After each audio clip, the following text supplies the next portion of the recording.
अभिवादन। पाठ योजना मल्हार। पाठ योजना कक्षा 6 मल्हार पाठ 9 मैया मैं नहीं माखन खायो। सामान्य जानकारी। शिक्षक का नाम एवं पद। कक्षा एवं वर्ग। विषय हिंदी। पंजीकृत छात्रों की संख्या। पाठ 9 मैया मैं नहीं माखन खायो। पद। विशिष्ट शिक्षण प्रतिफल।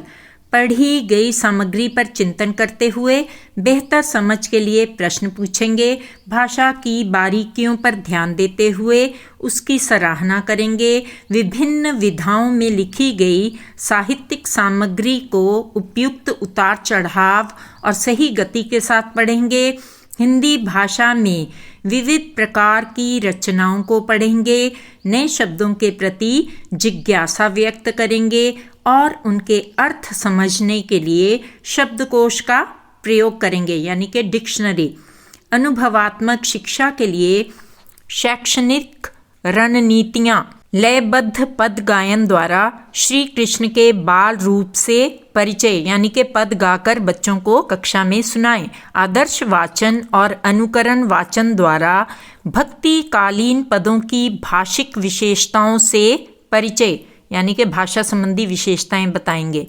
नाट्यीकरण द्वारा श्री कृष्ण के माखन चोरी ना करने के तर्कों का प्रस्तुतिकरण। वर्ण परिवर्तन और तुक में अंतर की समझ विकसित करना।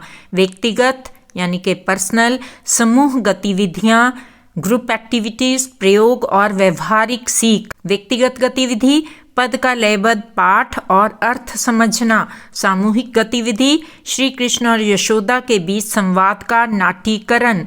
अनुभवात्मक शिक्षण, पद में आए तत्समी यानी कि as it is taken from the Sanskrit और तद्भव बाद वाले शब्दों की पहचान और वर्गीकरण। शब्द अर्थ, खेल द्वारा प्राचीन शब्दों के आधुनिक रूपों की पहचान। अंतः विषय संबंध और जीवन कौशल मूल्यों का समावेश। भारतीय संस्कृति, श्री कृष्ण की लीलाओं से जुड़े सांस्कृतिक पक्षों से परिचय। इतिहास, भक्ति काल और उसकी काव्य परंपरा का ज्ञान। विज्ञान, पारंपरिक रूप से दूध से घी बनाने की प्रक्रिया से परिचय। प्राचीन भाषा को समझने और उसके सौंदर्य की सराहना करना। तर्क और सृजनात्मक क्षमता का विकास। समय मापन की पारंपरिक पद्धतियों से परिचय। विविधता का सम्मान और विभिन्न क्षमताओं की पहचान। संसाधन, ICT सहित पाठ्यपुस्तक, श्याम पट्ट यानी कि ग्लास बोर्ड या स्मार्ट बोर्ड, चार्ट पेपर, रंगीन चौक, मार्कर, श्री कृष्ण की लीलाओं पर आधारित चित्र और फ्लैश कार्ड्स। परंपरागत घरेलू वस्तुओं के चित्र जैसे छीका, मटका, चूल्हा आदि, ये हम वहाँ पर उनको दिखा सकते हैं। दूध से घी बनाने की प्रक्रिया दिखाने वाला वीडियो क्लिप। सूरदास के पदों की ऑडियो वीडियो रिकॉर्डिंग। सीखने के परिणामों की प्राप्ति को मापने के लिए योग्यता पर आधारित मूल्यांकन पद। मौखिक मूल्यांकन कैसे करेंगे बच्चों का? पद का लयबद्ध वाचन, भाषाई विशेषताओं और प्रयुक्त शब्दों के अर्थ पर प्रश्न। लिखित मूल्यांकन, पद के तत्समी और तद्भव शब्दों की पहचान करना। जैसे पहले क्षीर कहा जाता था, बाद में उसे खीर कहा जाने लगा। पद के प्रमुख भावों को अपने शब्दों में लिखना।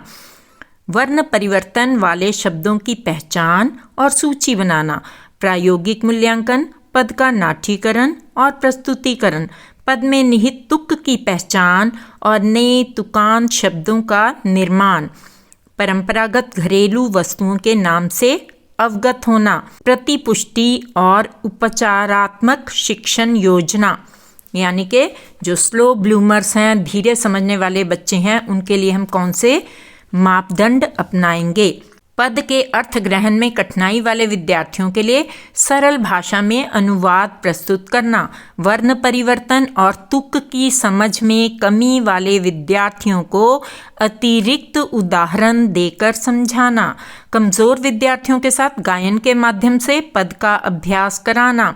प्रतिभाशाली विद्यार्थियों को भक्तिकालीन अन्य कवियों के पदों से परिचित कराना, समावेशी अभ्यास, लिंग संवेदनशीलता, सभी विद्यार्थियों को सक्रिय भागीदारी सुनिश्चित करना, विभिन्न क्षमताओं वाले विद्यार्थियों को उनकी रुचि और आवश्यकताओं के अनुसार अवसर प्रदान करना, लड़का लड़की को समान रूप से देखना, विशेष आवश्यकता वाले बच्चों के लिए संसाधनों का उचित अनुकूलन, यानी कि कोई दिव्यांग है तो उसके अकॉर्डिंग हम लोग देखेंगे। पारंपरिक भूमिकाओं के बारे में बिना किसी पूर्वाग्रह के चर्चा करना, विशेष क्षमता वाले व्यक्तियों जैसे सूरदास के योगदान को उजागर करना।